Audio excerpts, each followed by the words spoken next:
നവഗ്രഹ ജ്യോതിശാലയത്തിലേക്ക് സ്വാഗതം. രേവതി നക്ഷത്രത്തിൻ്റെ കർക്കിടക മാസം 2025 കർക്കിടക മാസത്തിലെ രേവതി നക്ഷത്രത്തിൻ്റെ ഫലങ്ങളാണ് നമ്മളിവിടെ പരിശോധിക്കുന്നത്. സ്വന്തം തൊഴിലിൽ കൂടുതൽ ശ്രദ്ധ ചെലുത്തേണ്ട ഒരു സന്ദർഭമാണ്. അത് ഏത് തൊഴിലായിക്കോട്ടെ, വിദേശത്ത് നിൽക്കുന്നവരായിക്കോട്ടെ, ചെയ്യുന്ന ജോലിയിൽ കൂടുതൽ ശ്രദ്ധ കൊടുക്കുക, അലംഭാവം ഒഴിവാക്കുക. എതിർപ്പുകൾ ഉയരുന്നതിൽ അസ്വസ്ഥത വേണ്ടതില്ല. എതിർപ്പുകൾ വന്നോട്ടെ, നമ്മളതിൽ കൂടുതൽ ടെൻഷൻ അടിക്കേണ്ട കാര്യമില്ല. അത് അവിടെ എതിർത്തോട്ടെ, നമ്മൾ നമ്മുടെ തൊഴിലുമായിട്ടോ അല്ലെങ്കിൽ മറ്റെന്തോട്ടോ അതുമായിട്ട് മുന്നോട്ട് പോകുക. വിമർശിക്കാൻ ആളുണ്ടാവുന്നതും പരാജയഭീതി വരുന്നതുമൊക്കെ ഗ്രഹാനുകൂല്യം കുറയുമ്പോഴാണ്. ഇപ്പോൾ അത്തരം ഘട്ടമാണെന്നതിനാൽ സാമ്പത്തിക അമളി പിണയുന്നതിനിടയിലും കരുതൽ വേണം. സ്വാശ്രയ ജോലികളിൽ സമ്മർദ്ദം അധികരിക്കാം. എല്ലാ കഴിവുകളുണ്ടായാലും വിനിയോഗിക്കാൻ അവസരം വന്നെത്തണമെന്നില്ല. കുടുംബയോഗങ്ങൾ സംഘടിപ്പിക്കുന്നതിൽ വിജയിക്കുന്നതാണ്.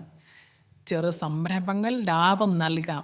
മകൻ്റെയോ മകളുടെയോ വിവാഹം തീരുമാനിക്കപ്പെടും. യാത്ര കൊണ്ട് വളരെ ഗുണങ്ങളുണ്ടാകുന്നൊരു സമയവും കൂടിയാണ്. പുതിയതായി വസ്തു വാങ്ങാനോ വീട് വാങ്ങാനോ ഉള്ള സാധ്യതയും അല്പം കൂടുതലാണ്. വസ്തുവും വീടും ഒക്കെ വാങ്ങുമ്പോൾ അത്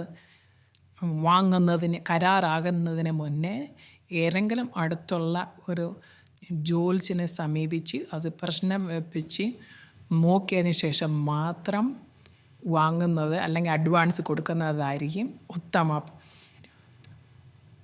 മറ്റ് വലിയ പ്രശ്നങ്ങളൊന്നും തന്നെയില്ല. ജോലിയിൽ അത് വിദേശത്ത് നിൽക്കുന്നവരാണെങ്കിൽ തന്നെയും തൊഴിലിൽ അല്പം ശ്രദ്ധ കൊടുക്കുന്നത് നല്ലതാണ്. മേൽ പറഞ്ഞതുപോലെ ശ്രദ്ധ ആവശ്യമാണ്. മക്കളുടെ വിവാഹത്തിന് അനുകൂലമായ സമയമാണ്. പഠിക്കുന്ന കുട്ടികൾ കുറച്ചു പഠനകാര്യങ്ങളിൽ കൂടുതൽ ശ്രദ്ധിക്കേണ്ടതാണ്. മാതാപിതാക്കൾ അതിന് വേണ്ടുന്ന എല്ലാ പിന്തുണയും നൽകേണ്ടുന്നൊരു സമയമാണ്. പഠനത്തിൽ നിന്ന് പിന്നോട്ട് പോകാതിരിക്കുക. പിന്നീട് ഈ തടസ്സങ്ങൾ, ചെറിയ ചെറിയ തടസ്സങ്ങൾ എന്തെങ്കിലും ഉണ്ടെങ്കിൽ മാറിക്കിട്ടാനായിട്ട് ദേവീക്ഷേത്രങ്ങളിൽ വഴിപാടുകൾ നടത്തുക. അവിടെ ദേവീക്ഷേത്രങ്ങളിലാണെങ്കിലും മൃഗക്ഷേത്രങ്ങളിലാണെങ്കിലും ഏറ്റവും മികച്ചതാണ്.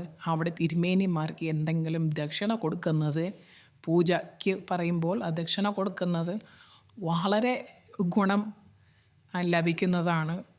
കാണിക്ക വഞ്ചിയിൽ പണം ഇടുന്നതിനേക്കാൾ ഏറ്റവും നല്ലത് അവിടെ ക്ഷേത്രവുമായി ബന്ധപ്പെട്ട് നിൽക്കുന്ന തൊഴിലാളികൾ, തിരുമേനിമാർ, അവർക്ക് ദക്ഷിണ കൊടുക്കുന്നതിനകത്താണ് ധാരാളം പുണ്യം കിട്ടുന്നതാണ്.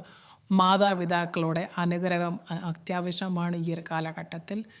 അവർക്ക് വേണ്ടുന്ന, അവർക്ക് ഇഷ്ടപ്പെട്ട കാര്യങ്ങൾ ചെയ്തു കൊടുക്കുക. എന്തെങ്കിലും ആഗ്രഹങ്ങൾ പറഞ്ഞാൽ അത് കഴിവതും നിറവേറ്റുക. അതിൻ്റെ പുണ്യം തീർച്ചയായിട്ടും നിങ്ങൾക്ക് ലഭിക്കുന്നതാണ്. മറ്റു വിശേഷങ്ങൾ പ്രത്യേകിച്ചൊന്നും തന്നെയില്ല രേവതി നക്ഷത്രത്തിന്. ഞങ്ങളിപ്പോൾ ചിങ്ങമാസ ഫലങ്ങളുടെ പണിപ്പുരയിലാണ്. രേവതി നക്ഷത്രത്തിൻ്റെ ചിങ്ങമാസ ഫലങ്ങളുമായി ഞങ്ങൾ ഉടൻ തന്നെ വരുന്നതാണ്. ആ വീഡിയോ നിങ്ങൾക്ക് കൃത്യസമയത്തിൽ ലഭിക്കുവാനായിട്ട് ചാനൽ ദയവായി സബ്സ്ക്രൈബ് ചെയ്യുക. ചെയ്താൽ നിങ്ങൾക്ക് പുതിയ വീഡിയോസ് ലഭിക്കുന്നതാണ്. എല്ലാവിധ പിന്തുണയും പ്രാർത്ഥനയും നിങ്ങൾക്കുണ്ടാകുന്നതാണ്. നന്ദി, നമസ്കാരം.